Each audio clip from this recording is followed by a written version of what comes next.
15 taon na ang nakaraan sa kalagitnaan ng liwanag ng buwan, dito sa Perren Village. Makikita ang pinuno ng village na umakyat sa itaas ng harang ng kanilang nayon, at nang siya ay nakaakyat na sa itaas ay nakita niya ang mga nakabantay na seryoso nilang tiningnan ang nilalang na nasa kanilang ibaba. Maririnig din ang mga boses ng mga bantay na kung totoo raw ba itong kanilang nakikita, samantalang nagsaad sa kanila ang pinuno ng village na nandito na raw siya, ano raw ba ang totoong sitwasyon dito? Agad lang naman na hinanda ng isang bantay ang kanyang crossbow na kanyang tinanong sa kanilang pinuno na kung ano raw ba ang kanilang gagawin para dito. Itinuro din ng lalaki na may dilaw na buhok sa kanilang pinuno ang kanyang nakikita, mas mabuti pa raw na tingnan ng kanilang pinuno ang nasa kanilang ibaba. Nang sumilip na ang matandang pinuno ng nayon sa ibaba ay laking gulat niya sa kanyang nakita na halos hindi na nakapagsalita. Dahil nakita niya sa ibaba ang isang halimaw na tahimik lang na nakatayo at sa tabi nito ay mayroong isang babae na nakahandusay sa lupa.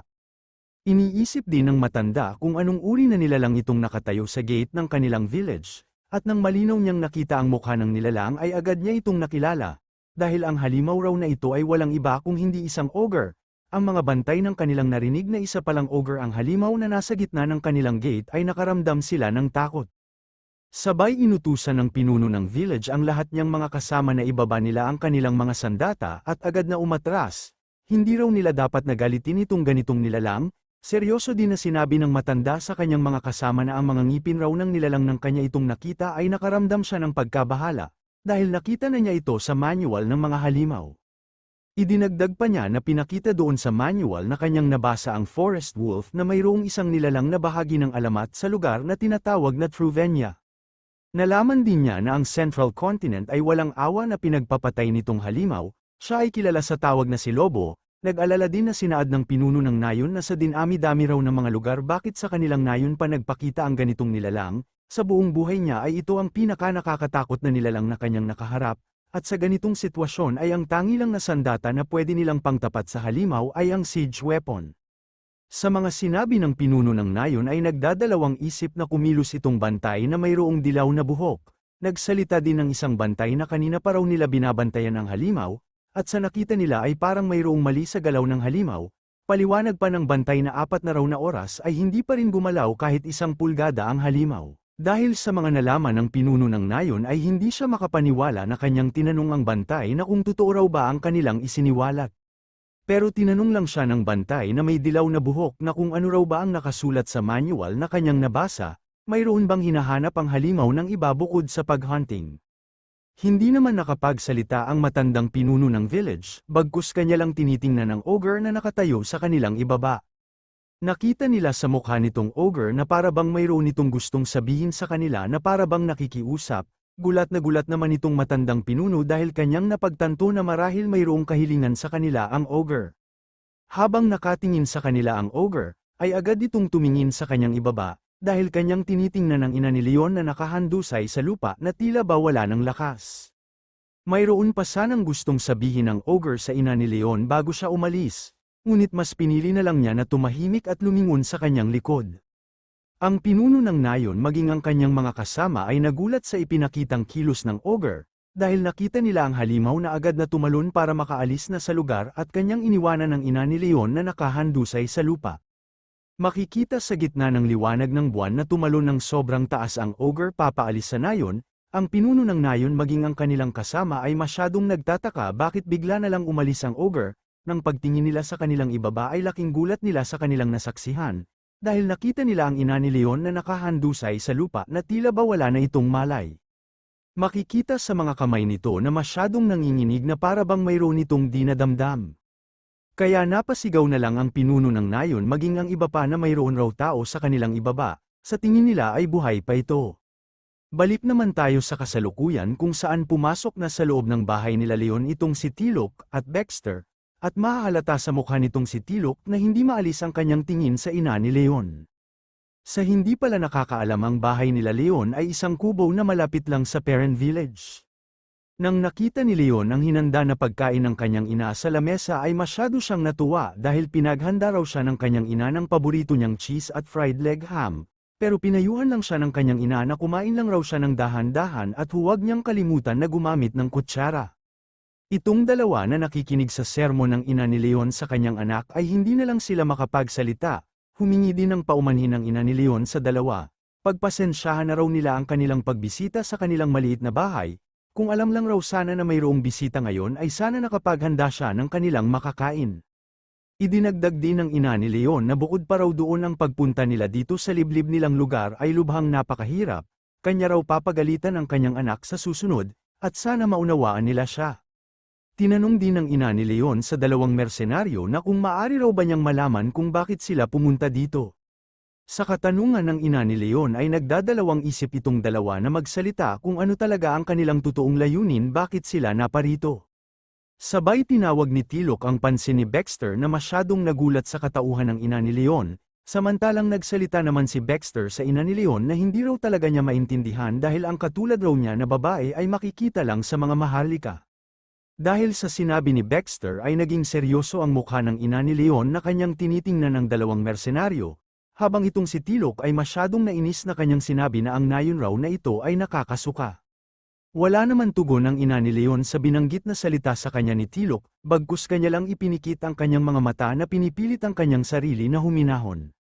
Sabi pa sa kanila ng ina ni Leon na sa tingin niya ay alam na niya kung ano ang kanilang layunin bakit sila pumunta dito kahit hindi pa nila sabihin sa kanya. Alam din niya na mabuti na ang kalagayan nilang mag-ina dito sa ganitong pangkaraniwan na lugar.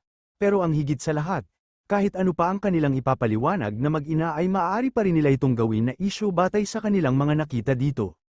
At humihingi din siya ng paumanhin para sa biglaan na ginawa ng kanyang anak doon sa labas, at nangangako siya na hindi na yun mauulit, ano pa raw ba ang dapat niyang gawin upang lubos na masiyahan ang kanilang bisita. Dahil sa sinabi ng ina ni Leon ay seryoso na tumingin sa kanya ang dalawang mersenaryo, sinabi pa ni Baxter sa ina ni Leon na sa tono raw ng kanyang pananalita ay para na itong pagbabanta. Sagot naman sa kanya ng ina ni Leon na kanya raw narinig na silang dalawa ay kabilang sa Merchant Guild, kung ganoon raw ay magiging madali na lang ang kanilang pag-uusap.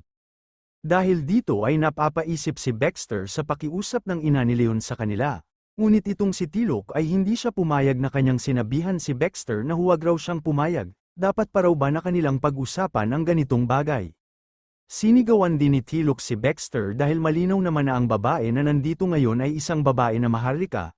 Malinaw na iniiwasan lang niya na magbigay sa kanila ng tamang sagot, pinahinahon naman ni Baxter si Tilok dahil kahit ano pa raw ang mangyari, bilang isang kabilang sa Kincaid ay kinakailangan pa rin niyang malaman kung ano talaga ang totoo.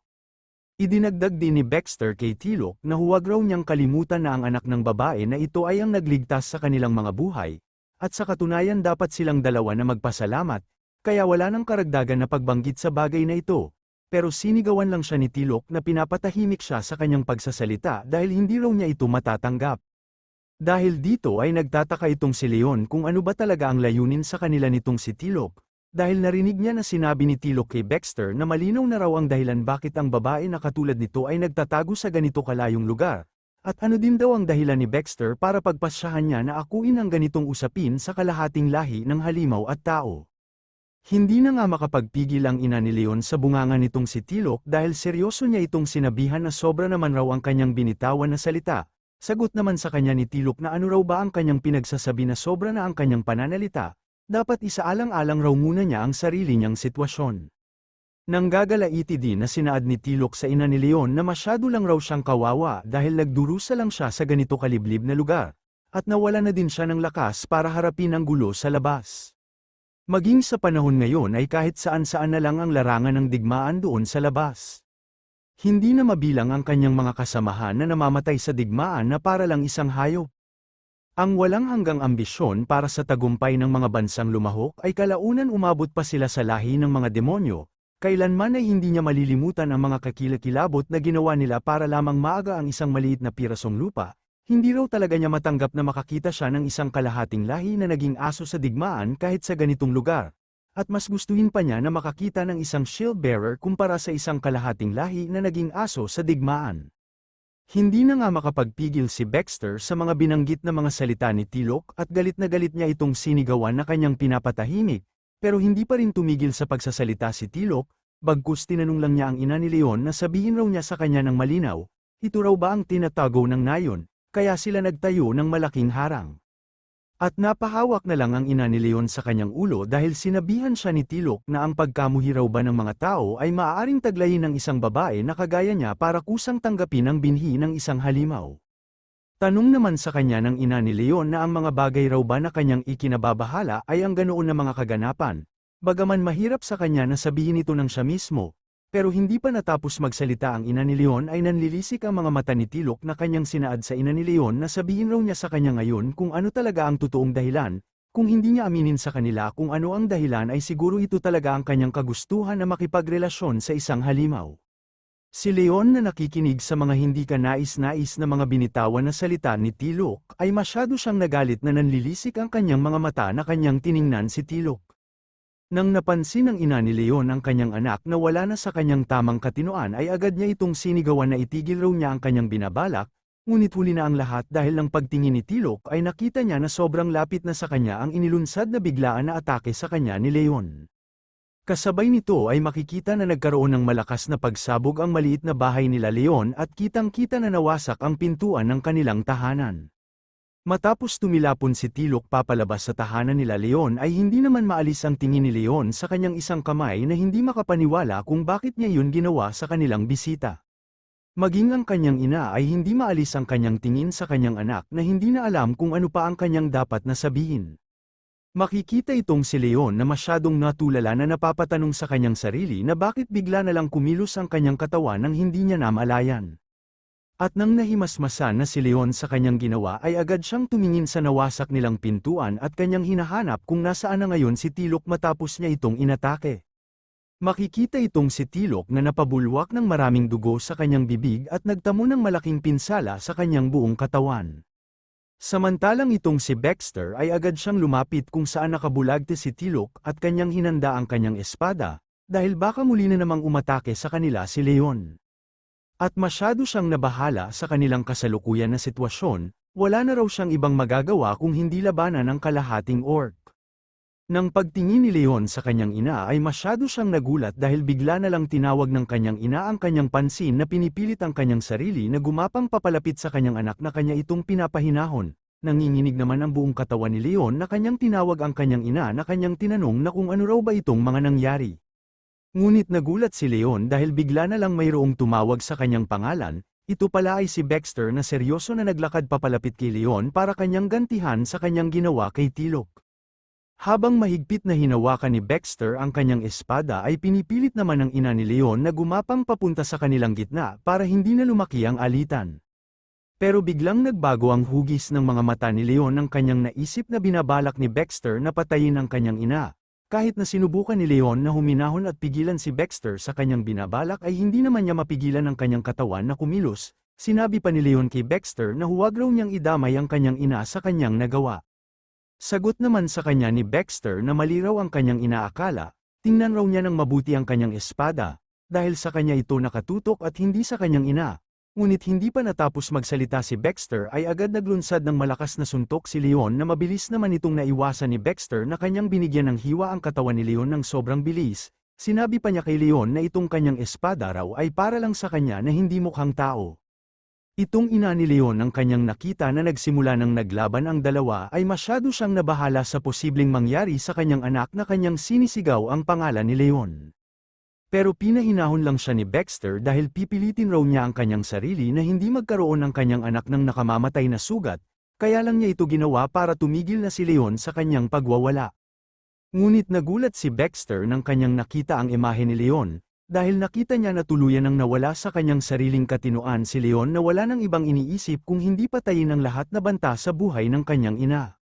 Kaya itong si Baxter ay hindi makapaniwala sa biglaan na pagbabago sa aura na pinapalabas nitong si Leon na nakaramdam ng panganib sa kanyang buhay, nasabi din niya na hindi raw talaga niya inaasahan na ang kanyang ginawang atake sa katawan ni Leon kanina ay hindi man lang nagkaroon ng kakaunting pinsala. Pero hindi na raw ito nakakabigla dahil inaasahan naman ng ganito sa mga ogre na mayroong matigas na pangangatawan na mahirap bigyan ng sugat.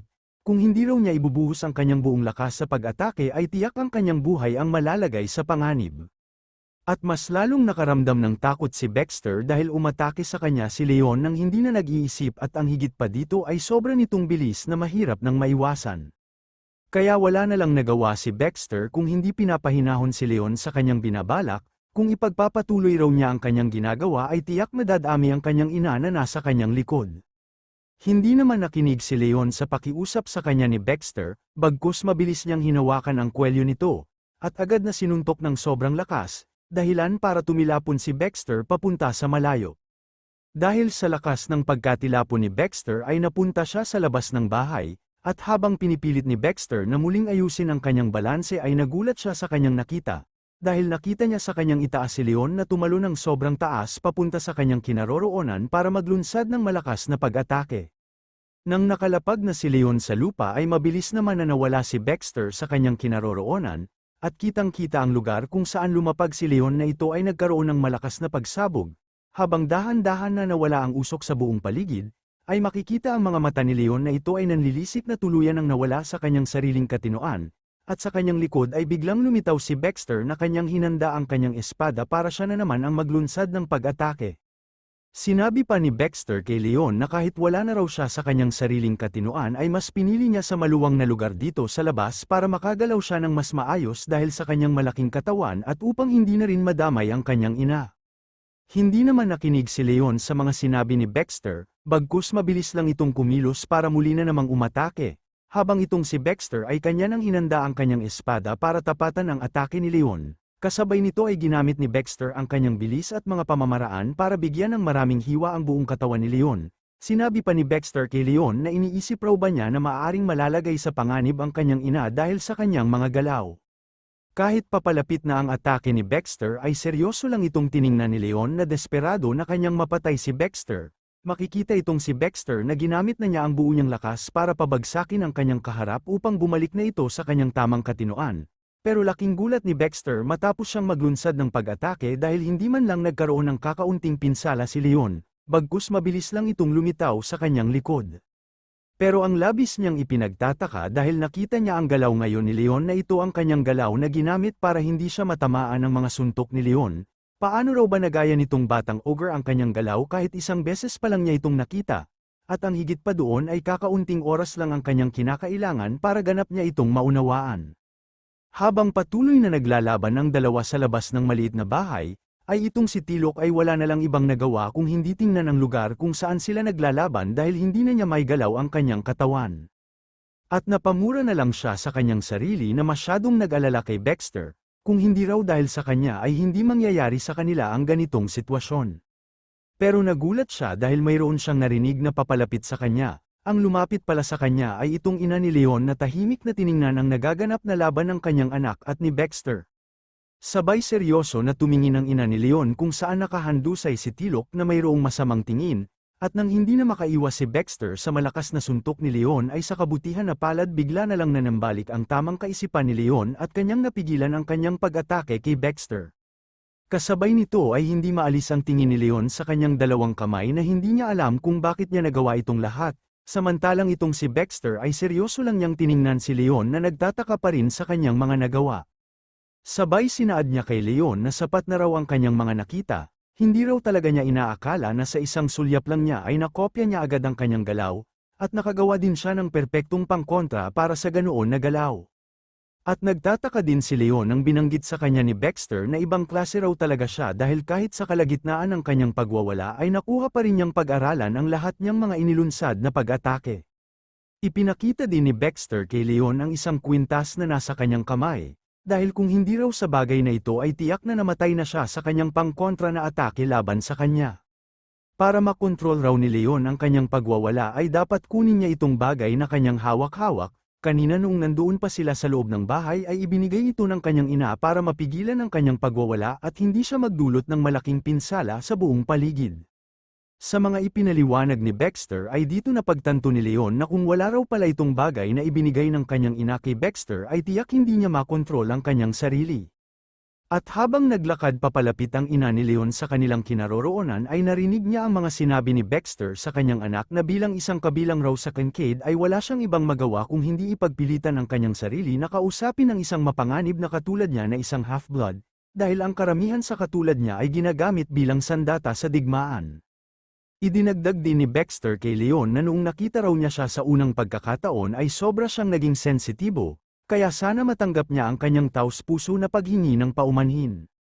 Sinabi din ni Baxter na si Leon raw ay mayroong disiplina at mabuting bata sa loob ng lipunan ng mga tao, at para sa ikabubuti nilang dalawa ng kanyang ina ay pananatilihin nilang lihim ang patungkol sa usapin na ito. At napalingon si Leon sa kanyang likod na nakaramdam ng hiya dahil narinig niya ang boses ng kanyang ina na tinawag ang kanyang pangalan, at nang malinaw nang nakita ni Leon ang kanyang ina ay hindi niya mapigilan na tumulo ang kanyang mga luha.